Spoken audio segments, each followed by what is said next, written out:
Hello everyone, जैसे sir ने बताया मैं एम से एमबीबीएस करके हटा हूँ। अभी अभी मेरी इंटर्नशिप चल रही है। So I was student of Genesis classes from 2013 to 15 and मैंने अपनी 10+2 बोर्ड्स के साथ ही एम्स एग्जाम क्रैक किया था। एंड मेरा इंडियन नेशनल बायोलॉजी ओलंपियाड 2015 में गोल्ड मेडल भी आया था। मतलब I was one of the only 35 students all over the country to do so. सिर्फ 35 स्टूडेंट्स का ऑल ओवर कंट्री मेडल आता है, तो एक मेरा भी था। बाकी अभी आप सबको पता ही है कोरोना वायरस की वजह से फिजिकल क्लासेस तो बंद है। एंड आई एम श्योर कि आप लोगों के मन में काफ़ी डाउट्स भी होंगे और आप लोगों को थोड़ा मुश्किल भी लग रहा होगा कि ये न्यू रियलिटी में एडजस्ट करने में। तो हम लोग एक एक करके बात करते हैं कि इस सब के बीच में आपकी प्रिपरेशन कैसे चलनी चाहिए, क्या आपको कुछ अलग करने की ज़रूरत है। एंड और जो भी क्वेश्चन आप सबके माइंड में होंगे हम बाद में बात करेंगे। बाकी जेनेसिस क्लासेस का ये इनिशिएटिव कि ऐसे सेशंस बार बार कराए जाएं जिससे आप इस सब के बीच में आप लोगों का मोरल डाउन ना हो, मुझे काफी अच्छा लगा। So I want to thank Jitendra sir and all the faculty of Genesis classes to provide me with the opportunity to talk to you all and to motivate you. So let's address the elephant in the room first. Coronavirus क्या है, कब ठीक होगा, दुनिया कब normal होगी, NEET होगा या नहीं होगा, तो कब होगा। तो शॉर्ट आंसर तो इसका यार किसी को नहीं पता अभी, क्योंकि ऐसा पहली बार हो रहा है कुछ ऐसा। तो कोई ढंग से तो नहीं बता सकता कि क्या होने वाला है। बट लास्ट 3 to 4 मंथ से मैं ग्राउंड लेवल पे इस पर काफी काम कर रहा हूँ। तो आई थिंक मैं कुछ हद तक आपके डाउट्स दूर कर सकता हूँ। तो देखो यार, इस साल के एंड तक उम्मीद है कि कुछ कुछ बेटर तो होगा, प्रोवाइडेड कि कोई वैक्सीन आ जाए। लेकिन फिर भी एक इस सारे सिनेरियो में एक नीट जैसा एग्जाम कंडक्ट कराना जिसमें ऑल ओवर इंडिया 15 लाख के अराउंड बच्चे बैठते हैं इज अ ह्यूज चैलेंज। तो इसीलिए आपका एग्जाम बार बार डिले हो रहा है। एंड आई डोंट थिंक कि जब तक वो लोग आपकी सेफ्टी को लेकर पूरी तरह श्योर होंगे वो एग्जाम कंडक्ट कराएंगे। तो अभी देखते हैं, अगर सब कुछ सेफ रहा तो आपका एग्जाम होगा, आपको टेंशन लेने की जरूरत नहीं है। मैं आपसे सच बात one last thing before going to address the issue of your preparation. Please be safe. Do not take this pandemic lightly. Go out as little as possible. Please maintain social distancing. Always wear a mask. And याद रखना यार, जान है तो जहान है। अगर आप लोग सेफ रहोगे तभी आपका ये एग्जाम, आपका पेपर, आपका करियर, ये सब मैटर करता है। अगर आप सेफ नहीं रहोगे तो कुछ मैटर नहीं करता। ठीक है, तो अब मैं इस सेशन के बारे में आपको थोड़ा कुछ बता देता हूँ। मैं थोड़ा ये सेशन ना बाकी से अलग करने वाला हूँ। मैं आपसे, अच्छा यार, एक तो क्वेश्चन अभी थोड़ी देर में पूछना, ठीक है? मैं अभी पहले 15-20 मिनट बोल लेता हूँ कुछ, फिर क्वेश्चन पूछना आप लोग। हाँ, तो ये सेशन में थोड़ा बाकी से अलग रखने वाला हूँ। मतलब मैं आपको कोई जेनेरिक एडवाइस नहीं दूंगा कि इतने घंटे पढ़ो, बाहर की दुनिया 2 साल के लिए भूल जाओ, या ऐसा कुछ। I am going to give you some research backed methods which are proven to work and how you can use them कि आप स्मार्ट स्टडी करो and you can get into the college of your dreams. ठीक है, तो हम इस session कुछ easy steps में करेंगे। स्टार्टिंग विद कि आपको एग्जाम में अच्छा क्यों परफॉर्म करना है, कि पढ़ना क्यों है आपको। फिर how can you improve your performance, then what all sources do you need, और how to manage your time, energy and focus. And और जो भी क्वेश्चन आप सबके माइंड में होंगे मैं बाद में सबका आंसर। मेरा एक रिक्वेस्ट ये है कि क्वेश्चन आंसर हम लास्ट पे रखते हैं, तब तक सेट बैक, लिसन केयरफुली। और मैं एडवाइस करूंगा कि आप एक नोटबुक और एक पेन अपने पास रखिए एंड जो भी आपको लगे नोट करने लायक चीज है उसको नोट कर लीजिए। ठीक है, तो आप ले आइए नोटबुक पेन, मैं बोल स्टार्ट करता हूँ। तो पहला क्वेश्चन सबसे जो कॉमन क्वेश्चन होता है कि पढ़ना क्यों है भाई, ज्यादा अच्छा क्यों करना है पेपर में। इसका सीधा आंसर है यार, जितने अच्छे कॉलेज में आप जाओगे ना उतनी ईजी आपकी लाइफ होने वाली है। From your studies to your co-curricular activities to your career options, research options, teachers, जितना अच्छा कॉलेज होगा उतनी अच्छी आपकी लाइफ होगी। फॉर एग्जाम्पल, मैंने एम्स में पिछले 4.5 years से एमबीबीएस खत्म की है एंड आई डोंट थिंक कि यहाँ से चिल लाइफ पूरे इंडिया में किसी और मेडिकल कॉलेज में होगी। इनफैक्ट काफी लोग मुझे बोल रहे थे, तो मैं अपना कॉलेज का आपको एक रूम का टूर करा सकता हूँ जिससे आपको भी दिखे कि भाई एक अच्छे कॉलेज में रहने का क्या फायदा होता है। ठीक है, तो ये देखिए, मैंने अपने रूम में एसी लगवाया हुआ है, रूम पे फ्रिज है, माइक्रोवेव है, मेरा अपना वाईफाई है, मैंने अपनी पसंद की टाइलिंग की है, सारी कस्टमाइजेशन मैंने की हुई है। ऐसा इसलिए क्योंकि एम्स में आपको पूरी फ्रीडम है। आप जैसे तरीके से अपना रूम कस्टमाइज कराना चाहो आप करा सकते हो, आपको जो कराना है कराओ। आप कोई इलेक्ट्रिकल अप्लायंस लाओ, कोई एक्स्ट्रा कॉस्ट नहीं है, कोई इलेक्ट्रिसिटी बिल नहीं है, कोई वाटर बिल नहीं है, कोई हॉस्टल फीस नहीं है, कोई लाइब्रेरी फीस नहीं है। आपको जिस तरीके से रहना है आप रह सकते हो। फिर हमारे पास एक वर्ल्ड क्लास स्विमिंग पूल है, हमारे पास बास्केटबॉल कोर्ट है, वॉलीबॉल है, फुटबॉल है, टेनिस है, टेबल टेनिस है, बैडमिंटन, जिम खाना है। 24/7 खुला रहता है सब, बिना किसी एडिशनल कॉस्ट के। आप जब चाहो तब आप यूज कर सकते हो। ठीक है। तो हाँ, फुटबॉल पूछ रहा है कोई। हाँ यार, फुटबॉल कोर्ट भी है हमारे पास काफी। क्रिकेट क्रिकेट कोर्ट भी है। बहुत कुछ है हमारे पास। तो आई गेस आप लोग कुछ मोटिवेट हुए होंगे यहाँ आने के लिए। तो अब ये तो आपको चल गया पता कि पढ़ना क्यों है। भाई जितना अच्छा कॉलेज होगा उतना अच्छा लाइफ होगी। अब हम बात करते हैं आपको पढ़ना क्या है और कैसे। अब आपने ना मेरे अलावा हर एक के ऊपर कोई बोलते हुए सुना होगा कि अपने कॉन्सेप्ट क्लियर रखना या अपने बेसिक्स क्लियर रखना, है ना। तो ये सब लोग क्यों बोलते हैं? ये इसलिए बोला जाता है क्योंकि there a well documented phenomena जिसको हम 80-20 रूल बोलते हैं, परेटो प्रिंसिपल बोलते हैं। वो ये बोलते हैं कि roughly 80% of your results can come from 20% of your actions. तो आई नो कि थोड़ा मुश्किल है सोचना कि 20% एक्शन से 80% रिजल्ट कैसे आ सकते हैं, बट टाइम टू टाइम इसको बार बार प्रूव किया गया है और ये सच में होता है। तो इसका नीट की प्रिपरेशन के लिए या जेई की प्रिपरेशन की क्या इम्प्लीकेशन है? इसका इम्प्लीकेशन ये है कि मानो 720 मार्क्स का आपका एग्जाम है, उसका 80% वुड बी रफली 580 या 576 टू बी एग्जैक्ट। तो वो 580 मार्क्स जो 20% में से हैं, वो आप अगर 20% अपना अच्छा कर लोगे ना तो आप ला सकते हो। बट वो 20% क्या है वो आपको अच्छे से याद रखना है।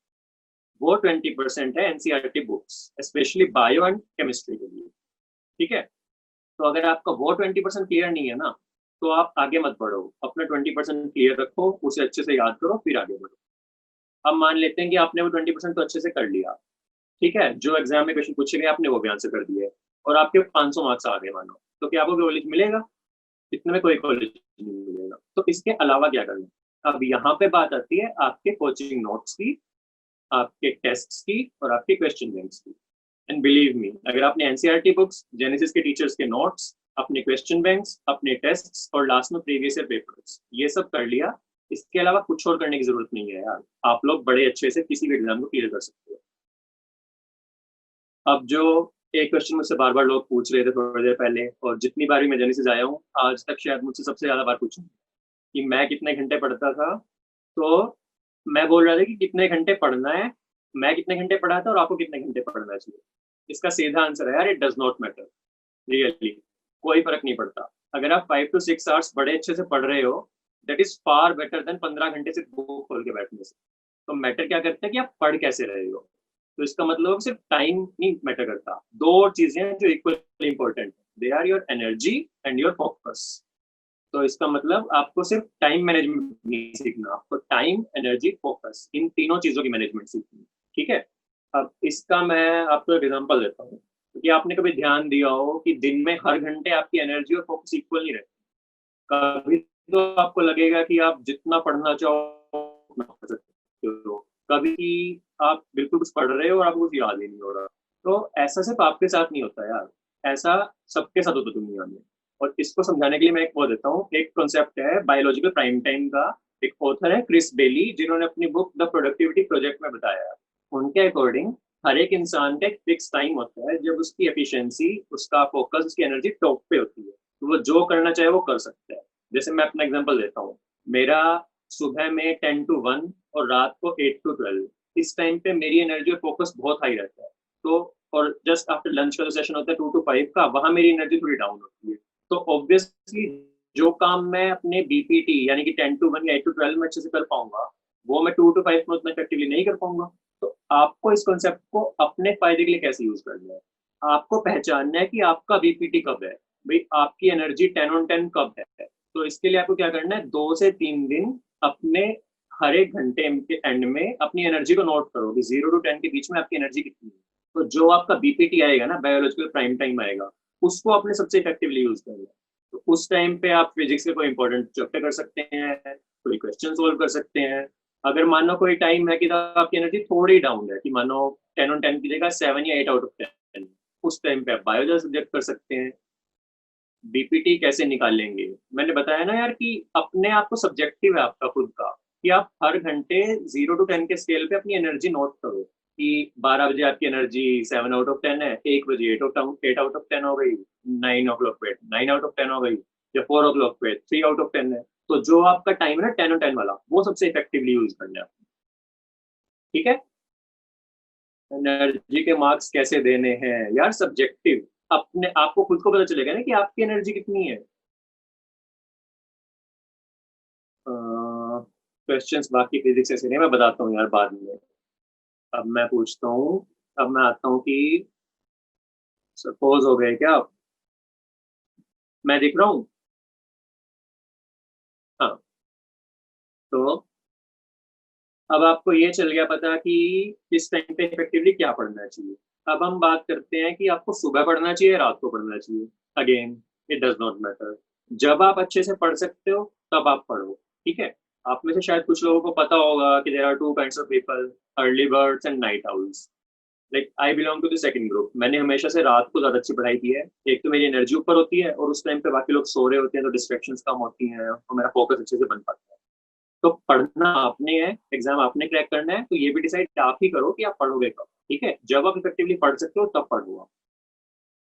अब इसके बाद एक क्वेश्चन आता है कि जो आज के टाइम में तो काफी इंपॉर्टेंट है यार, कि मार्क्स अच्छे ना आ रहे हो या आपको फ्रस्ट्रेशन हो रही हो या आपको सैड फील हो रहा है, डिप्रेस फील हो रहा है, तब क्या करना है? इसका आंसर मैं शायद अच्छे से कर पाऊंगा। जैसे कि सर ने बताया कि मैं करनाल सिटी से नहीं हूँ, मैं निस्सिंग से हूँ। And मेरी 10th तक की स्कूलिंग निस्सिंग से ही हुई थी। तो जब मैं 11th में यहाँ आया था, तब मैंने देखा था कि यहाँ के बच्चों को मुझे लगता था कि काफी कुछ आता है। एंड मुझे लगता था कि मुझे कुछ नहीं आता। मैं क्लास में शुरू में बैठ कर बस इधर उधर देख रहा होता था कि बाकी लोग तो सवाल से कर रहे हैं और मुझे कुछ नहीं आ रहा। तो उस टाइम मैंने घर जाके अपने पेरेंट्स से बात की। तो मेरे पेरेंट्स ने समझाया कि मुझे बाकी लोगों से कुछ लेना देना नहीं, मुझे अपने ऊपर फोकस करना है। अगर मैं कल के एग्जाम के मुकाबले आगे वाले एग्जाम्स में ज्यादा स्कोर कर रहा हूँ तो मैं ठीक रास्ते पे हूँ। मुझे बस वो ध्यान रखना। तो बस मैंने यही किया। मैंने बाकी सब छोड़ना बंद किया, अपनी पढ़ाई पे फोकस रखा। हर एक टेस्ट प्रीवियस टेस्ट के मुकाबले ज्यादा स्कोर करता गया, मेरी रैंक इंप्रूव होती गई। और फिर लास्ट में मैंने 12th की स्टार्टिंग में मेरा गोल्ड मेडल आया एनबीओ में, तो उससे कॉन्फिडेंस और बूस्ट हुआ। लेकिन फिर नीट का एग्जाम दिया मैंने और नीट में मेरे अराउंड 600 प्लस मार्क्स बन रहे थे। उस टाइम पे काफी अच्छा स्कोर होता था। अब तो कट ऑफ आपकी काफी हट गई, लेकिन उस टाइम थोड़ा पेपर भी टफ आता था तो कट ऑफ थोड़ी नीचे रहती थी और स्कोर 600 प्लस अच्छा माना जाता था। लेकिन उसके बाद एक ऐसी चीज हुई थी कि मेरा फ्रस्ट्रेट होना या सबका फ्रस्ट्रेट होना बनता था। आपको नहीं पता होगा बट 2015 में पेपर लीक हो गया था। तो पेपर इतनी पेपर कैंसिल दोबारा होगा तो नहीं पता था। मैं कि पढ़ा, मैंने बड़े कर दिया, अच्छे से पढ़े, मैंने नौ से किया, घर आके मार्क्स बनाए, मार्क्स अच्छे बन रहे थे।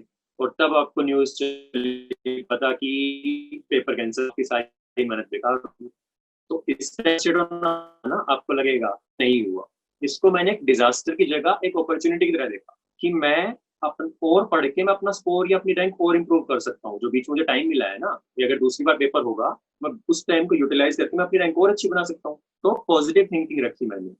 हाँ, तो जैसा मैं बता रहा था कि मैंने उस डिजास्टर को अपॉर्चुनिटी में कन्वर्ट किया। तो आप लोगों के साथ भी कुछ कुछ ऐसा ही हो रहा है कि आपने प्रिपेयर किया होगा कि 5 मई को मेरा टेस्ट हो गया, जो भी जिस भी 3 मई को जो भी आपका टेस्ट होने वाला था और वो डिले हो गया। तो आप लोग का बनता है थोड़ा फ्रस्ट्रेट होना, बट उसको आप पॉजिटिवली लो। उसको आप ऐसे देखो कि आपको टाइम मिला है अपनी रैंक या अपने मार्क्स को इम्प्रूव करने का, तो आपको और अच्छे से पढ़ना है। क्योंकि यार ये मुझसे लिखवा लो आप कि पूरे इंडिया में जो आपके कंपिटिटर्स है ना, वो इस टाइम को बिल्कुल वेस्ट नहीं कर रहे होंगे। वो इस टाइम को बड़े अच्छे से यूटिलाइज कर रहे होंगे और वो पढ़ रहे होंगे। तो जैसे कि मैं बोल रहा था कि आपको पढ़ना है, इस टाइम को वेस्ट नहीं करना बिल्कुल भी, क्योंकि आपके कंपिटिटर्स इस टाइम को बहुत अच्छे से यूटिलाइज कर रहे हो सकता है कि इस साल की कट ऑफ प्रीवियस ईयर से मुकाबले थोड़ी और ज्यादा जाए, क्योंकि सब लोग बहुत अच्छे से पढ़ रहे हैं। ठीक है, तो आपको भी बड़े अच्छे से पढ़ना है। इसके अलावा एक और टिप देता हूँ मैं कि जो आपके ग्रैंड टेस्ट होते हैं ना 720 मार्क्स के, उनको बिल्कुल आपने ऐसे देना है जैसे आप फाइनल एग्जाम दे रहे हो। उसका फायदा ये होगा कि जब आप एग्जाम में बैठोगे ना, तब आपको ऐसा लगेगा कि ये सब आप बहुत बार कर चुके हो। तो आप ऐसे दोगे तो आपको तब ऐसा कुछ नया नहीं लगेगा। क्योंकि एक बात याद रखना कि एग्जाम में ना, फाइनल एग्जाम में वो बच्चा सबसे अच्छा नहीं करता जिसको सब कुछ आता है। सबसे अच्छा वो करता है जो 3 घंटे में अपनी नर्व्स को कंट्रोल करके बड़े ध्यान से क्वेश्चन पेपर पढ़ता है, उतने ही ध्यान से आंसर मार्क करता है और फिर उतने ही अच्छे से सबमिट करके आता है। तो आपको 3 घंटे अपनी नर्व्स पे कंट्रोल रखना है, आपको शांत रहना है और अपने पेपर पे ध्यान रखना है और अपनी एक नजर एक क्लॉक पे रखना है यार। क्योंकि कई बार ऐसा होता है कि आप एग्जाम में इतना मगन हो जाओगे कि आपको टाइम का नहीं पता चलेगा कि टाइम निकल गया। तो टाइम नहीं जाना चाहिए आपका। आपको पूरे 3 घंटे में 180 क्वेश्चन पूरे खत्म करने हैं। ठीक है। तो और अपना एक बार रोल नंबर कम से कम 2 बार चेक करना, अपने आंसर्स बड़े ध्यान से मार्क और ये अब एक लास्ट बात है, जो अभी एग्जाम गोइंग बैच है उनके लिए तो मैं बोल रहा हूँ स्पेशली यार, ये सिर्फ एक एग्जाम है, ये इसको एग्जाम की तरह ही ट्रीट करना। कई बार ऐसा होगा कि आपने सब कुछ अच्छे से किया है, but due to unforeseen circumstances कभी आपकी रैंक या आपके मार्क्स आपकी एक्सपेक्टेशन थोड़े कम आ सकते हैं। तो that is not the end of the world. आपको कुछ भी ऐसा नहीं करना है कि जिससे आपके पेरेंट्स या आपको बाद में पछताना पड़े। ठीक है, एक पेपर है, ये एक टेस्ट है, सिर्फ इसको टेस्ट की तरह ट्रीट करो। बाई चांस अगर फर्स्ट अटेम्प्ट में नहीं आ रहे हैं अच्छे, कोई बात नहीं, सेकंड अटेम्प्ट में आ जाएंगे, थर्ड अटेम्प्ट में आ जाएंगे। बट ये कोई ऐसा आपकी जिंदगी खत्म नहीं हो जाने वाली अगर आपका फर्स्ट अटेम्प्ट में थोड़ा कम रहेगा। इनफैक्ट मेरे साथ जो ड्रॉपर बैच थे, सर को पता होगा कि उनमें से काफी लोग ऐसे थे जो फर्स्ट अटेम्प्ट में अच्छे से नहीं कर पाए थे, बट सेकंड अटेम्प्ट में उन्होंने इतना अच्छा किया था कि अब काफी लोग बहुत अच्छे कॉलेज में बैठे हैं। तो ये है कि इसका मतलब ये नहीं हुआ कि आपका पेपर अच्छा नहीं गया तो आपकी जिंदगी खत्म होगी, नहीं। एक टेस्ट है, इसको टेस्ट की तरह लो, अपना सब कुछ अच्छा करो। अगर सब कुछ अच्छा होगा तो देखा जाएगा, नहीं हुआ तो बाकी और चांसेस मिलेंगे। ठीक है, सो ऑल द बेस्ट। अब पूछता हूँ, अब बताओ आप लोगों के क्वेश्चंस क्या है, अब मैं भी क्वेश्चन बताता हूँ।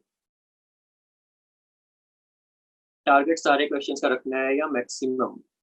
यार देखो, टारगेट तो हमेशा मैक्सिमम क्वेश्चंस का रखना है।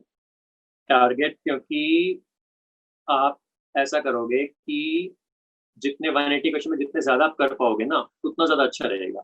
ये मेरा अपना फंडा रहा था कि जैसे नीट में 25% नेगेटिव मार्किंग होती है ना, कि 4 मार्क का क्वेश्चन है और अगर गलत हुआ तो -1 है। तो अगर आप 4 में से 2 ऑप्शन एलिमिनेट कर पा रहे हो और 2 में कंफ्यूज हो, तो मेरी सजेशन होगी कि आप उसको अटेम्प्ट करो क्वेश्चन को। मानो आपने 10 क्वेश्चन ऐसे अटेम्प्ट किए और आपके 5 ठीक हो गए, तो भी आपका स्कोर पॉजिटिव में जाएगा। ठीक है, तो थोड़ा बोल्ड खेलो। मेरी अपनी स्ट्रेटेजी थी है कि थोड़ा अच्छे से आप क्या कहते हैं, जितना अटेम्प्ट कर सको उतना अटेम्प्ट करो। बट हाँ, अगर आपको चारों में से कोई भी ऑप्शन नहीं आता तो ऐसा नहीं कि बिल्कुल तुक्का मार के आ जाओ कि ए बी सी, ऐसा कुछ नहीं करना। अगर 2 ऑप्शन एलिमिनेट कर पा रहे हो तब आप उसको कर सकते हो। यार बहुत सारे क्वेश्चन आ रहे हैं, एक एक करके बताता हूँ यार मैं। 10th में कितने मार्क्स आए थे? 10 CGPA आया था यार। कहीं पे पुराने क्वेश्चन रिवाइज करने का मन नहीं करता था पहले।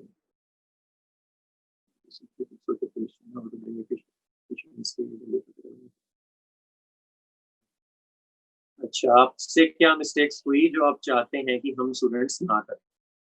मुझसे मिस्टेक्स, यार, एक तो मैं ये बोलूंगा कि 11th क्लास में मैंने ढंग से पढ़ना थोड़ा लेट स्टार्ट किया था। बट वो शायद मेरी मिस्टेक भी नहीं होती, क्योंकि कोई मतलब मुझे थोड़ा थोड़ा ढलने में टाइम लग गया था कि नया एनवायरनमेंट था, कुछ नया था। तो जितना जल्दी आप स्टार्ट करोगे उतना अच्छा रहेगा। दूसरा ये कि मैंने मेरे टाइम पे एम्स अलग होता था, जैसे कि मैंने बताया नीट और एम्स अलग होता था। तो मैंने एम्स को थोड़ा लाइटली लिया था, क्योंकि मेरा एम्स में आने का मन नहीं था। तो मुझे ऐसा लगता था कि भाई एम्स में सारे पढ़ाकू बच्चे आते होंगे और मैं पढ़ पढ़ के नहीं सिर्फ जीना चाहता, मेरे को मजे करने। तो मेरे पापा ने फॉर्म भरा था और मैंने 1 महीना जो इसका टाइम मिला था उसमें मैंने बिल्कुल मस्ती की थी, मैंने बिल्कुल नहीं पढ़ाई की थी, तो मेरी थोड़ी रैंक बेकार है। तो ये मैं बोलना चाहूंगा यार कि ये एक गलत फहमी है, मिथ है ये। मेडिकल में बिल्कुल उल्टा होता है, आप जितने अच्छे कॉलेज में जाओगे ना, उतनी लाइफ आपकी इजी होने वाली है, उतनी चिल होने वाली है। मैंने जितना कुछ यहाँ आके किया है ना यार, उतना किसी और कॉलेज में मुझे नहीं लगता कोई कर पाया होगा।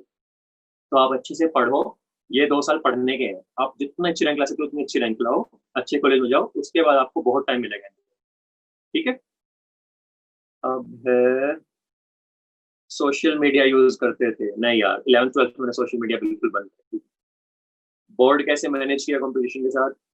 बोर्ड यार, मैंने बोर्ड को हमेशा सेकेंडरी रखा था मैं, क्योंकि जेनेसिस में जो आपको कराते हैं ना यार, वो बोर्ड्स का एक लेवल ऊपर ही है। अगर आप बोर्ड्स के लिए कुछ भी नहीं करोगे ना, तो भी आप बहुत अच्छा स्कोर कर लोगे। मतलब मुझे इतना पता है कि मैं बोर्ड से 2 दिन पहले तक भी अपने प्रीवियस ईयर के पेपर सोल्व कर रहा होता था। सिर्फ एक दिन पहले मैं पढ़ता था, तब भी मेरे हर एक सब्जेक्ट में 95 95 95 95, मतलब 4 मेजर में 95 आए थे। मैंने फिजिकल एजुकेशन में थोड़े कम थे, बट ठीक है, मतलब कोई मैटर नहीं करता यार। एक बार 12th होने के बाद कोई नहीं पूछने वाला आपसे कि कितने परसेंट मार्क्स आए थे आपके। ये मैटर करने वाला आप कौन से कॉलेज में और आप क्या कर रहे हो। आप पूछ रहे हैं सब्जेक्ट्स को टाइम शेड्यूल कैसे करते थे? फिजिक्स केमिस्ट्री की एनसीईआरटी पढ़नी चाहिए, फोकस कैसे बनाए रखें। तो सब्जेक्ट्स को टाइम शेड्यूल, यार अभी तो जो एग्जाम गोइंग बैच है, देखो ये सबके लिए अलग होगा। जो आप लोग 11th में आए होंगे अभी, उनमें से क्या होगा कि वो 10th के बाद 11th में आए थे, बहुत बड़ा जंप है। 10th में आप कम पढ़ते हो, 11th में आप काफी ज्यादा पढ़ते हो। तो आप चाहे थोड़ा कम भी कर पा रहे हो कोई बात नहीं, आप कम करो कोई बात नहीं, लेकिन धीरे धीरे आपको अपनी मेहनत बनानी है, आपको जितना आपका रीडिंग टाइम है उसको बढ़ाना है। लास्ट में ऐसा हो जाना चाहिए इस टाइम पे जो प्रिपेयर कर रहे हैं कि दिन का आपका एक चैप्टर फिजिक्स का, एक चैप्टर केमिस्ट्री का, एक चैप्टर बॉटनी का, एक चैप्टर जूलॉजी का, ये एक दिन में हो जाना चाहिए। और ये होगा, मतलब डरने वाली बात नहीं है। अगर आपका अभी नहीं हो पा रहा कोई बात नहीं, जितना कर पा रहे हो उतना करो, बट आपको टारगेट यही रखना है कि लास्ट में आप इतना कर पाओ। और जहाँ तक एनसीईआरटी की बात थी, मैंने बताया कि बायो और केमिस्ट्री के लिए बहुत ज्यादा जरूरी है। बायो में तो मतलब मैं ऐसा बोलूंगा कि एनसीईआरटी भगवान है यार। एनसीईआरटी आपने अगर 15 से 20 बार रट ली ना तो बस आप मैक्सिमम क्वेश्चन कर लोगे। केमिस्ट्री के लिए डिपेंड करता है कि फिजिकल, इनऑर्गेनिक और ऑर्गेनिक। ऑर्गेनिक मुझे नहीं लगता जितेंद्र सर से अच्छी कोई कराता होगा, तो आपको उसके अलावा कुछ करने की जरूरत नहीं है। और इनऑर्गेनिक, ठीक है, इनऑर्गेनिक एनसीईआरटी से आएगी उठ के, मेरे टाइम पे तो एनसीईआरटी से ही आई थी। बाकी आप प्रीवियस पेपर उठा के देख सकते हो, अगर आपको लग रहा है कि एनसीईआरटी से आई हो तो एनसीईआरटी करो। फिजिकल थोड़ी समझने की होती है, वो सर अच्छे से समझाते हैं, तो आप फिजिकल भी क्लास में अच्छे से समझो, उसके नहीं, केमिस्ट्री भी हो जाएगी। अब बात आती है फिजिक्स की। तो बहुत सारे आप में से लोग होंगे मेडिकल इसी चक्कर में उठाइए कि फिजिक्स नहीं आती मुझे, बट ये सोच के नहीं यार। 2 साल अगर आपने ये सोच रखा ना कि मैं बिना फिजिक्स से निकाल लूंगा, नहीं। फिजिक्स रैंक मेकर होती है यार। बायो और केमिस्ट्री 15 लाख में से आधे ज्यादा बच्चे कर लेंगे, आपकी रैंक डिसाइड करती है फिजिक्स। कुछ भी करो, फिजिक्स करनी ही है आपको, फिजिक्स सीखनी ही है। और फिजिक्स, नवनीत सर से अच्छा टीचर मुझे आज तक कहीं नहीं मिला। मतलब मैंने स्कूल में मेरे काफी टीचर थे, पूछते नवनीत सर से अच्छी फिजिक्स मुझे किसी ने नहीं समझेगा आज तक यार। मतलब इतनी मजे में फिजिक्स हुई है ना। तो फिजिक्स आपको सर की अच्छे से समझनी है, क्वेश्चंस प्रैक्टिस करने हैं, प्रीवियस पेपर करने हैं, बस। ठीक है। कई थे हमारे साथ में जिनका बायो और केमिस्ट्री में अच्छा स्कोर आया था, फिजिक्स में डूब रहे थे, तो फिर सीट नहीं मिली। तो ये सोच के मत रहना कि बायो केमिस्ट्री में अच्छे मार्क्स ला के और फिजिक्स में कम ला के सीट ले लूंगा, नहीं। फिजिक्स को अच्छे से रखना है। Did you crack AIIMS in first time? हाँ यार, फर्स्ट में की थी। नीट में क्या रैंक आई थी? नीट का रिजल्ट नहीं आया था मेरे टाइम में।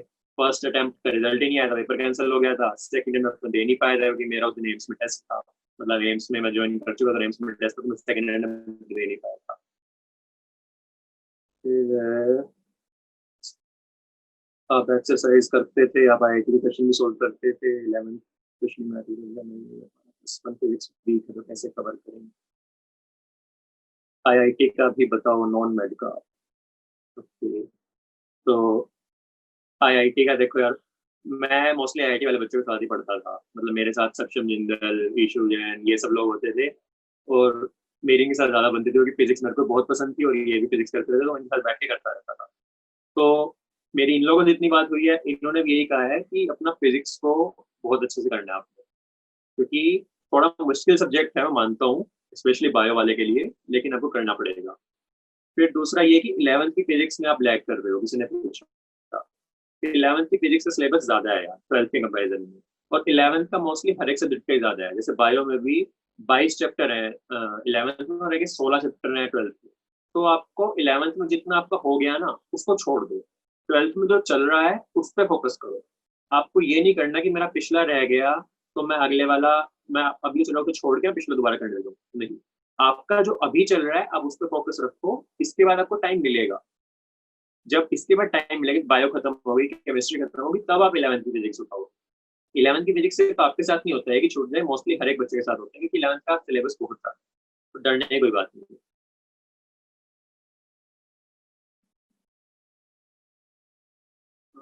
फोकस कैसे बनाए रखते हैं, how to bring efficiency, efficiency efficiency. अच्छा, एफिशिएंसी का एक तो मैंने बताया यार कि अपना टाइम देखो कि किस टाइम पे आपका फोकस एनर्जी सबसे ज्यादा है, उसको बना सकते हो आप। दूसरा, कभी आपकी एनर्जी डाउन लग रही है, कॉफी पियो। अपने पेरेंट्स को बोलो कि कॉफी ला के रखें, एनर्जी बहुत मिलती है उससे। ठीक है।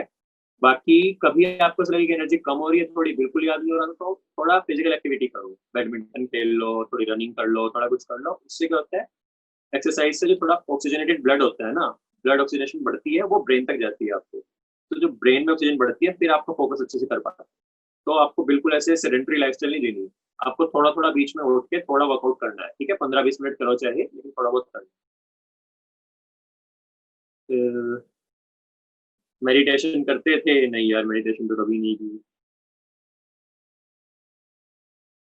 आप कितने आवर्स की स्टडी करते थे, आप आवर्स काउंट करते थे? मैंने बताया ना यार कि स्टडी आवर्स मैटर नहीं करते, आप कितने आवर्स अच्छे से लगा पा रहे हो उतना मैटर करता है। और ओलंपियाड के लिए क्या प्रिपरेशन की थी?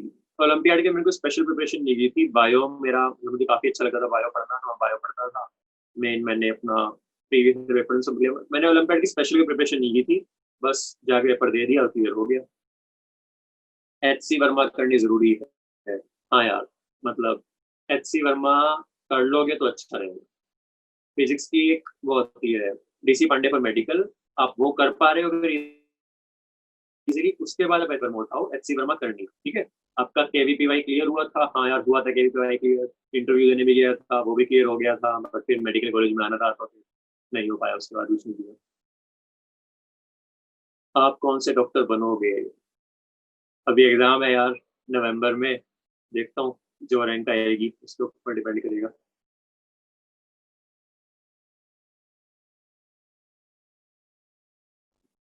How to overcome distractions at home, bad habits.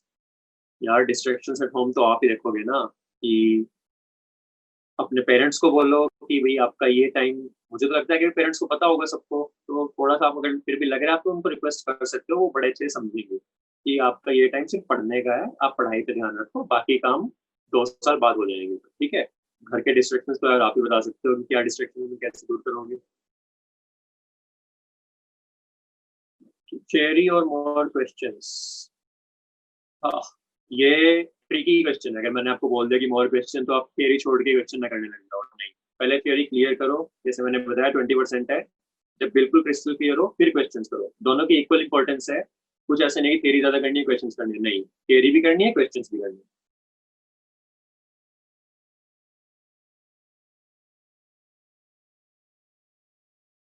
तो स्टडी नाइट बट मॉर्निंग में क्लासेस होती हैं, ठीक है यार, कोई बात नहीं। क्लासेस तो होंगी ही, क्लासेस की जरूरत तो कुछ नहीं होगा ना, तो नाइट में आप थोड़ा लेट मत पढ़ो, 12 1 बजे तक, 10 11 12 बजे तक पढ़ लो, 12 बजे तक, उसके बाद उसकी क्लासेस लगा सकते हो। अगर आपको स्टिल लग रहा है कि थोड़ा ज्यादा पढ़ना है, तो थोड़ा लेट पढ़ के थोड़ी स्लीप नाइट में कम करके आफ्टरनून में पूरी कर सकते हो, कि 5 6 घंटे रात को सो गए, 2 3 घंटे दिन में सो गए। Extra material for bio olympiad, नहीं यार मैंने कोई ओलंपियाड नहीं की, बायो के लिए कुछ अलग से नहीं किया। How to overcome mobile distractions, YouTube. Mobile distractions कैसे दूर करोगे? बिल्कुल नहीं कर पा रहे तो मोबाइल ही छोड़ दो, सिंपल मोबाइल रखो। फीचर फोन होता है ना, स्मार्टफोन मत रखो। लेकिन इतना कोई जरूरी नहीं है, मेरे पास था स्मार्टफोन, बट आपको देखने देना यार, आपको पढ़ाई मेन है इस टाइम। यूट्यूब वगैरह तो आप कॉलेज में आके सब कुछ करोगे ना यार, तो अभी ध्यान रखो। टाइम लिमिट एप्स होती हैं कुछ, भाई 1 घंटा 2 घंटे आप दिन का ऐप लिमिट लगा सकते हो, उसके बाद आपकी एप्स ना खुले, वो यूज कर लो। आप इंटर्नशिप कहो यार, क्वेश्चन गुम हो गया यार। आप इंटर्नशिप किस चीज की कर रहे हो? इंटर्नशिप किसी चीज की नहीं होती है। इंटर्नशिप पूरे होती है 12 महीने आपकी, हर एक डिपार्टमेंट में थोड़े थोड़े टाइम की पोस्टिंग लगती है, कि 45 डेज मेडिसिन में, 45 डेज सर्जरी में, अभी मेरी पीडियाट्रिक्स चल रही है, तो जो बच्चों का डिपार्टमेंट होता है ना, 30 डेज में मेरी फीस चल रही है, तो हर एक डिपार्टमेंट में आपकी थोड़े थोड़े टाइम। 12th में 11th कैसे मैनेज करें? यार मैंने बताया अभी कि जो आपका अभी चल रहा है उस पर फोकस रखो, उस चीज को, जो चल रहा है उसको मत छोड़ देना 11th के चक्कर में, पहले अभी वाला पूरा करो, इसके बाद टाइम मिलेगा तब करना, ठीक है। अगर टेस्ट में कम मार्क्स आते हैं तो क्या करें?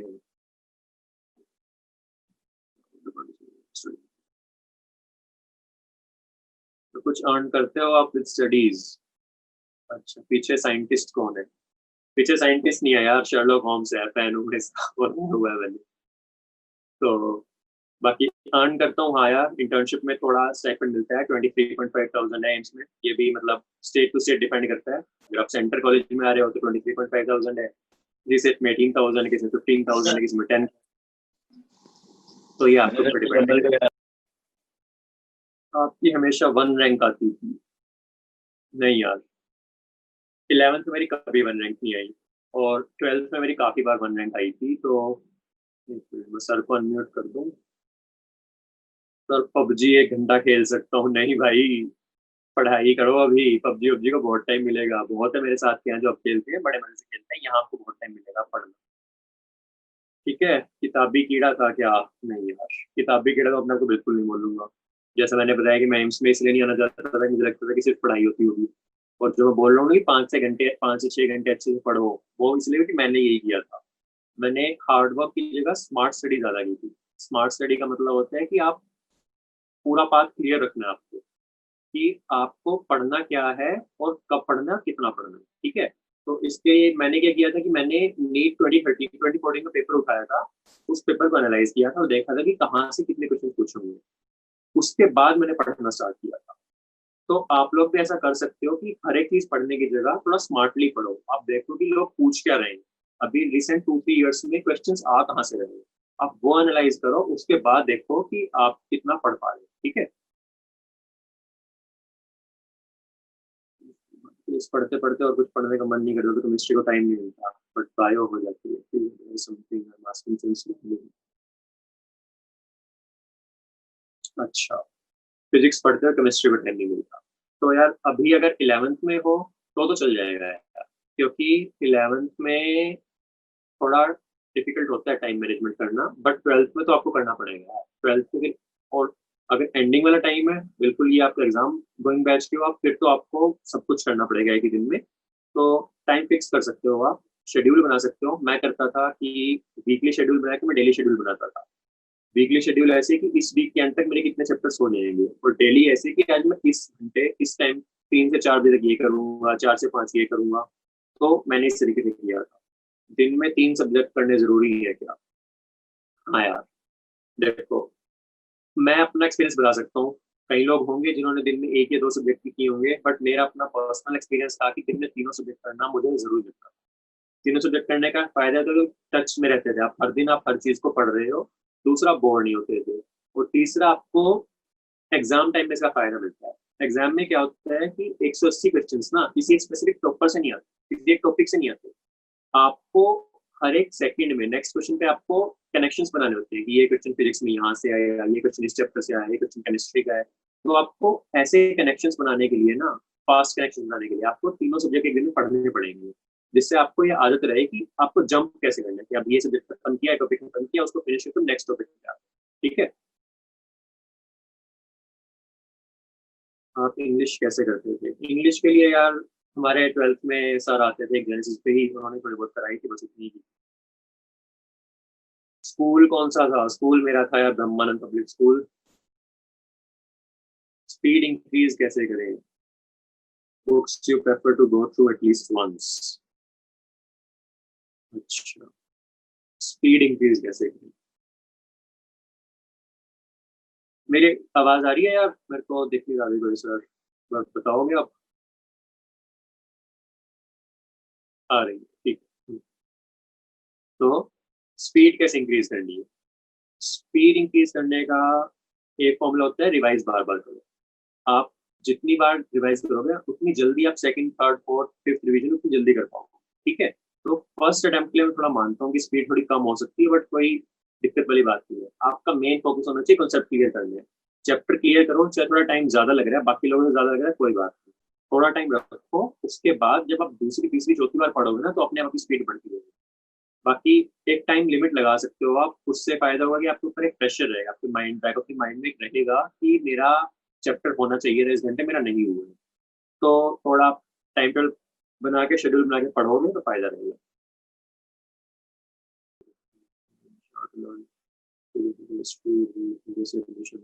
कैसे एडमिशन ले? एम्स में कैसे एडमिशन ले?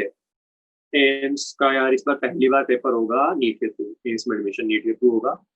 तो कुछ अलग करने की जरूरत नहीं है। मेरे टाइम में तो जीके और क्या कहते हैं, क्या बोलते हैं, पोजीशन रीजन, ये सब आता था, लेकिन अब तो कुछ नहीं आएगा ऐसा।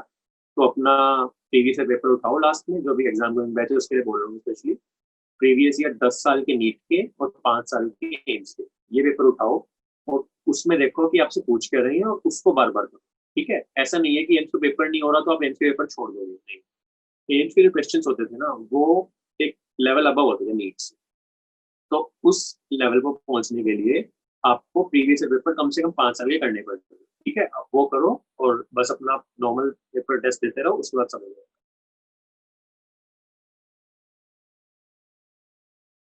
तो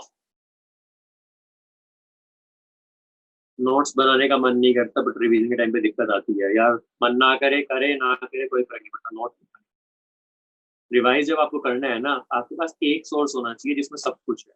आप ऐसे मल्टीपल चीजों से नहीं कर सकते थे कि एक चैप्टर इस बुक से किया है, एक चैप्टर इस बुक से किया है, चैप्टर इस नोट्स है, नहीं। आपके अपने नोट्स आपके हाथ में होने चाहिए, वो भी colour coded notes.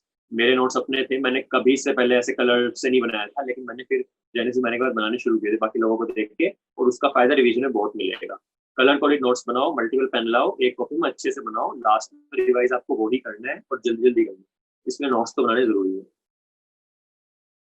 In 11th concept making should be there or focusing on test। ये कैसा क्वेश्चन हुआ यार, concept making और दोनों चीजें, concept के बिना टेस्ट कैसे कर लोगे?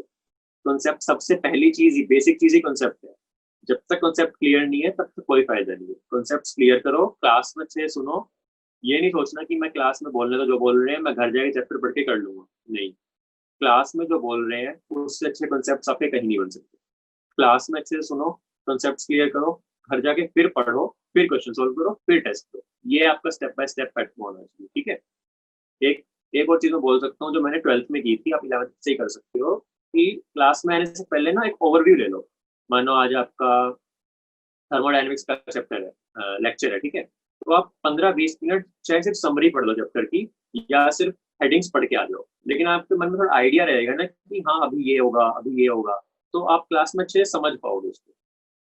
तो एक रीडिंग क्लास से पहले ले ली 15 मिनट की, फिर क्लास में अच्छे से सुना, फिर घर जाके विद इन 24 आवर एक और रीडिंग ले ली, फिर क्वेश्चन सोल्व किए, फिर टेस्ट दिया, बस। कभी नहीं भूलोगे आप उस टॉपिक, ठीक है। ये करना है। और नोट्स नोट्स बनाने में दिक्कत होती है लाइव क्लास में रिकॉर्डिंग, तो यार स्पीड तो बढ़ानी पड़ेगी, अगर आपकी नोट्स बनाने में स्लो है तो और कुछ नहीं कर सकते इसका। केमिस्ट्री टफ लगती है सर, केमिस्ट्री टफ लग रही है बच्चों को आपके?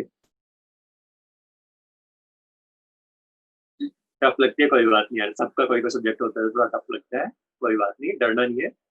अपने आपको देखो कि आपको चाहिए क्या। मुझे थोड़ी सी लगती थी फिजिक्स, मुझे इजी लगती थी, केमिस्ट्री टफ नहीं लगती थी, बट फिजिक्स और बायो अच्छी लगती थी, तो केमिस्ट्री को थोड़ा बैक रखता था। लेकिन वही कि मैंने क्लास में फिर पीछे सुना था, चैप्टर्स क्वेश्चन किए थे, सब कुछ किया था, तो मार्क्स आ गए थे, तो डरना नहीं है, ठीक है। सब कुछ अच्छे से करते रहो, जो आपको बोला जा रहा है जेनेसिस में सुनो, या जो जेनेसिस के टीचर्स है ना, इनको आप लोगों से बहुत ज्यादा आता है, तो अगर ये कुछ आपको बोल रहे हैं ना, तो वो आपके फायदे के लिए बोल रहे होंगे। आपको ऐसे नहीं सोचना कि ये क्यों बोल रहे हैं, पता नहीं, कुछ नहीं। जो बोल रहे हैं सुनो और उसको करो करो, ठीक है। एम्स टूर करा दो। यार कैसे करा दूं एम्स टूर, कोरोना चल रहा है, मैं बाहर नहीं निकल सकता अभी, ऐसे मास्क वास्क पहन के जाना पड़ेगा। रूम का करा दिया मैंने आपके, हाँ कभी जो खत्म हो गए सब तब ले चलूंगा कभी टूर। एक बार और रूम दिखाऊं? ओके, तो रूम देखो यार मेरा।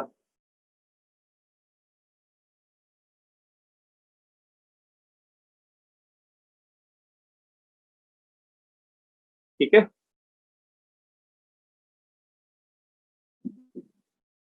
अकेले रहते हो? हाँ यार ये तो मैं बताने ही भूल गया।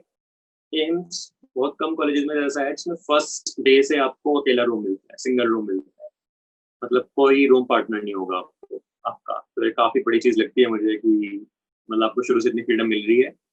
मैरिड नहीं हो यार, कितना बड़ा लग रहा हूँ मैं आपको कि मैं शादी कर लूंगा मैं अभी। अभी तक एमबीबीएस पूरी हुई है मेरी। केमिस्ट्री के लिए बुक, केमिस्ट्री के लिए यार आपको सर ने दिए होंगे, बुकलेट देते हैं ना सर अभी। हाँ तो बुकलेट दी है ना, जो उस बुकलेट को सॉल्व करो। और सर ने कुछ बुक्स बताई होंगी, शायद ऑर्गेनिक के लिए एम एस चौहान बोलते थे सर हमारे टाइम में, तो अब पता नहीं क्या बोलते हैं। अब क्या बोलते हो सर?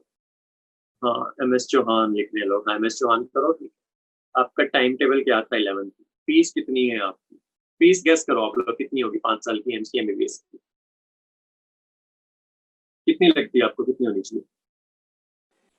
हाँ तो 5 लाख, 10 लाख, 1 लाख, 5,000 पर साल? नहीं। मेरी फीस है 5,000 5 साल की, बस। ठीक है, मतलब 1 साल की 1,000। उसमें भी आपको कुछ अलग से ऐसी फीस नहीं है कि हॉस्टल फीस अलग देनी है, लाइब्रेरी फीस अलग देनी, नहीं। सिर्फ जो आपका मेस का खर्चा है, खाने पीने का खर्चा, वो आपका है। इसके अलावा कोई खर्चा नहीं है आपका।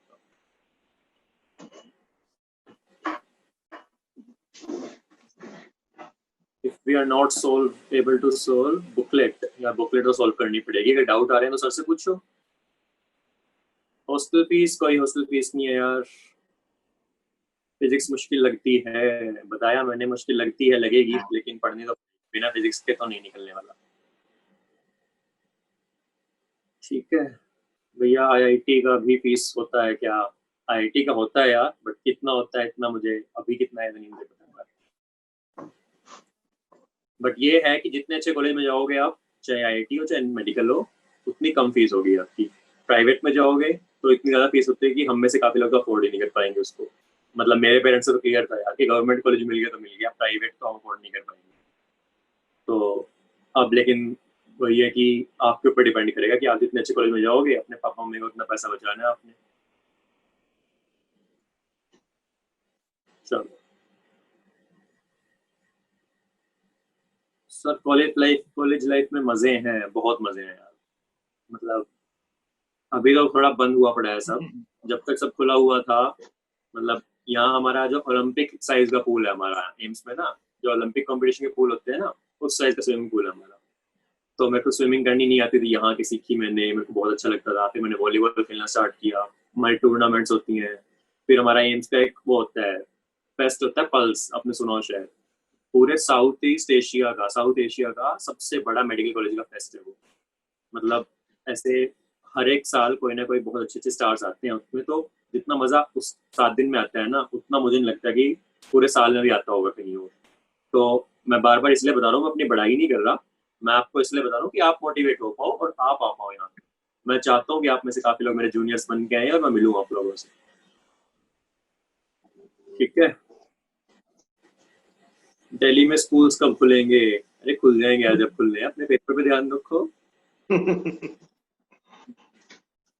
रिदम बिंदल, मेरी सिस्टर भी एम्स में है। हाँ यार, मिला हूँ मैं, पता है मेरे को। आ जाओ आप भी नेक्स्ट ईयर।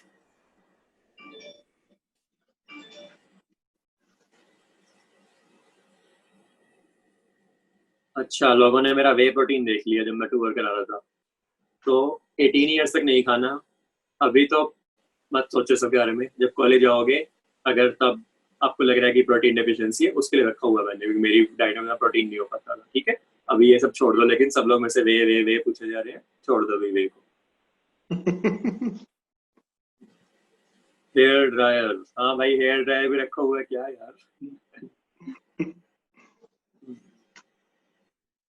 आपने 11th 12th में स्ट्रगल किया था या मजे में पढ़ते गए? ये इंपॉर्टेंट क्वेश्चन है यार। देखो, स्ट्रगल 11th की स्टार्टिंग में किया था, मानता हूँ। मैंने आपको बताया कि जब मैं आया था निसिंग से, उसके बाद नहीं किया था। लेकिन उसके बाद मैंने बहुत मजे में पढ़ाई की है। मैंने कभी स्ट्रेस नहीं लिया ज्यादा। बड़े अच्छे से दोस्तों के साथ बैठ के ग्रुप स्टडी की है, सब कुछ किया है, अच्छे से पढ़ा हूँ मैं, लेकिन मजे से पढ़ा हूँ। अगर आप स्ट्रेस लोगे ना यार, तो उसका डबल नुकसान होता है। देखो, एक तो स्ट्रेस लोगे आप, तो आपका फोकस नहीं बन पा रहा। तो आप जो पढ़ रहे हो उसकी जगह आपके दिमाग में घूमता रहेगा कि क्या होगा क्या नहीं होगा। दूसरा, आप टाइम वेस्ट कर रहे हो। जितने टाइम को आप इफेक्टिवली पढ़ने में यूज कर सकते हो, उतने टाइम पे आप अपना क्यों दिमाग खराब कर रहे हो? ठीक है। अगर आप किसी चीज को चेंज कर सकते हो तो उसको चेंज करो, उसके बारे में स्ट्रेस क्यों लेना है? अगर किसी चीज को चेंज ही नहीं कर सकते, फिर उसके बाद इसको जब चेंज नहीं है तो स्ट्रेस ही क्यों लेना है? समझ गए मैं क्या कहना चाह रहा हूँ? अगर चेंज कर सकते हो तो करो, स्ट्रेस नहीं लेना। अगर चेंज नहीं कर सकते तो स्ट्रेस क्यों ही लेना है कि जब चेंज ही नहीं कर सकते उसको। ठीक है, तो स्ट्रेस लेना तो कुछ बनता ही नहीं है। अपनी पढ़ाई पे ध्यान रखो बस। अह,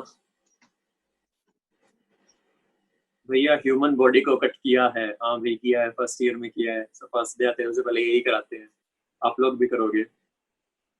पर अब शायद धीरे धीरे थोड़ी वर्चुअल डिसेक्शन पे जा रहे हैं, पता नहीं आप लोगों के टाइम में कितना होगा कितना नहीं, बट थोड़ा बहुत तो कराएंगे, डेफिनेटली कराएंगे। और कितना लंबा चलेगा सेशन? बोर हो रहे हैं सर, बताओ। लोग बोर हो रहे हैं, पूछ नहीं रहे हैं कि और कितना। है। बोर नहीं हो रहे, ये लोग एंजॉय कर रहे हैं इसको। अच्छा, अभिनव, पेरेंट्स का क्या कंट्रीब्यूशन रहा? जो 2 साल पेरेंट्स यहाँ पर रहे, उन्होंने कैसे ध्यान दिया, कैसे मोटिवेट रखा? पेरेंट्स का बस कंट्रीब्यूशन क्या रहा?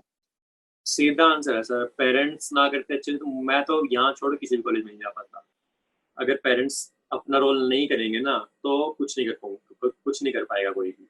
तो मेरे पेरेंट्स का तो बहुत बड़ा रोल था कि वो निसिंग में सब कुछ छोड़ के करनाल आए। मम्मी की जॉब भी निसिंग में थी।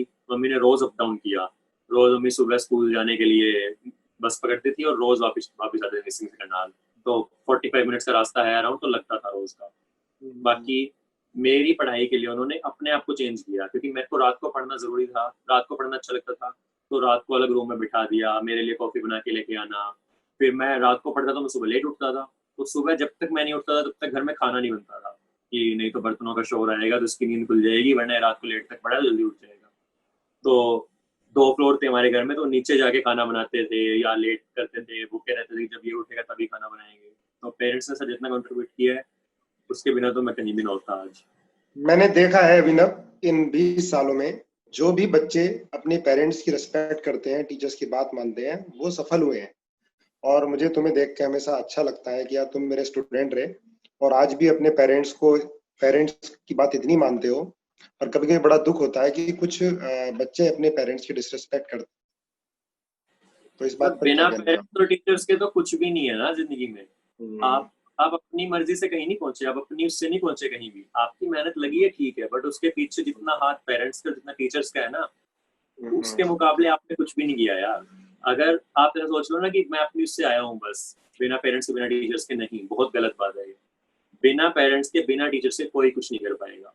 आप जितना मर्जी ट्राई कर लो, जब तक आपके टीचर्स आपका साथ देंगे, जब तक आपके पेरेंट्स के साथ देंगे, आप कुछ नहीं कर पाओगे।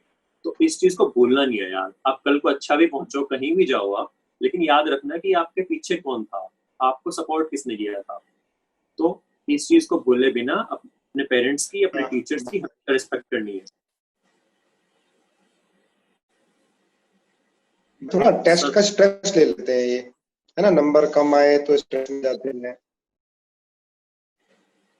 सर जैसे मैंने पहले बताया था कि एक तो भाई टेस्ट का थोड़ा बहुत होगा, लेकिन आपको बस ये ध्यान रखना है कि आपके हर टेस्ट में थोड़े मार्क्स ज्यादा आते हैं। हाँ, कभी ऐसा होगा कि आपके टेस्ट थोड़े मार्क्स थोड़े कम आ गए पिछले टेस्ट के मुकाबले, लेकिन कभी कभी ऐसा भी होता है कि टेस्ट है ना जो आपका, वो डेलिबरेटली थोड़ा मुश्किल सेट किया जाता है, सर को पता होगा, जिससे बच्चों को चले पता है कि स्ट्रेंथ्स और वीकनेसेस क्या है। भाई अगर आपका कोई टॉपिक बहुत अच्छे से क्लियर है तो आपका मुश्किल वाला टेस्ट भी आप अच्छे से कर लोगे, बट आप थोड़ा अगर स्ट्रगल कर रहे हो, अटक रहे हो, तो इसका मतलब है आपकी वीकनेस है वो टॉपिक, तो आप उस टॉपिक पे ध्यान दो, उसको अच्छे से पढ़ो, फिर उसको वहीं पे छोड़ो और नेक्स्ट टेस्ट के लिए फ्री माइंड से प्रिपेयर करो।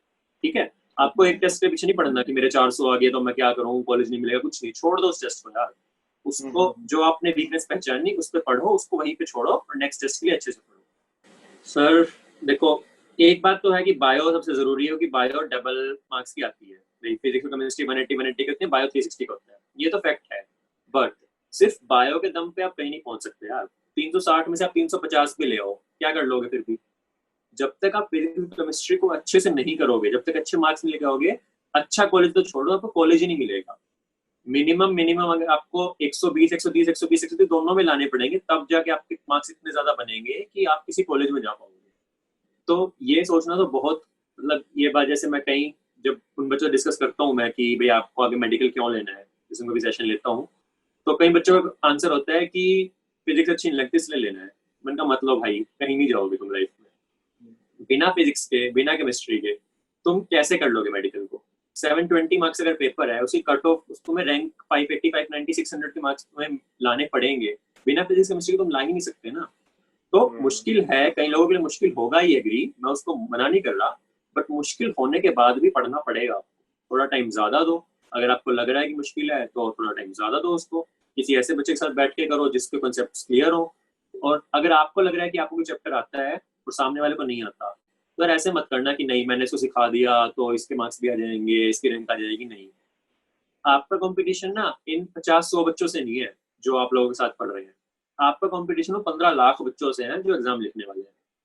तो आपको कोई टॉपिक आता है तो आप उसे समझाओ, उसको कोई टॉपिक आता है वो आपको समझाएगा, इससे दोनों को फायदा होगा, समझने वाले का भी, समझाने वाले का भी। समझाने वाले को याद रहेगा और समझने वाले को टॉपिक समझ में आ जाएगा। ठीक है, तो आपको आपस में नहीं लड़ना कि नहीं मैं इसको कुछ नहीं समझाऊंगा कि इसके मार्क्स मुझसे ज्यादा जाएंगे, ऐसा कुछ नहीं होता। आपको आपसे बना के रखनी है और एक दूसरे को अच्छे से कराना है। फिर भी आपको लगे कि आपको कुछ नहीं समझ में आ रहा, तो आप कभी भी टीचर से पूछ सकते हो यार। मैं तो हमेशा पीछे पड़ा रहता था, सर के भी, नवनीत सर के भी, जितेंद्र सर के, सबके, कि ये नहीं आ रहा कराओ।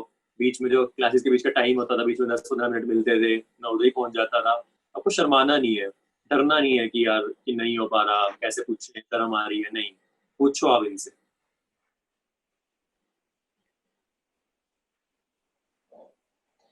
ठीक है अभिनव, बहुत बहुत धन्यवाद तूने हाँ अपना जी सर, इतने बिजी शेड्यूल में इन बच्चों को समय दिया, और आज का सेशन मुझे लगता है कि हमारे इन सारे बच्चों के लिए बहुत बेनिफिशियल होगा। इन्होंने बहुत कुछ सीखा होगा आज के सेशन से, और अब ये रोल मॉडल, काफी सारे बच्चे अभिनव को अपना रोल मॉडल बनाएंगे और आपके जूनियर बनेंगे। हाँ जी, मिलना चाहूंगा मैं, जितने बच्चे हैं उतना अच्छा मिले मुझसे आगे इस साल। हम्म, ठीक है, ऑल द बेस्ट बच्चों। Thank you sir. Thank you.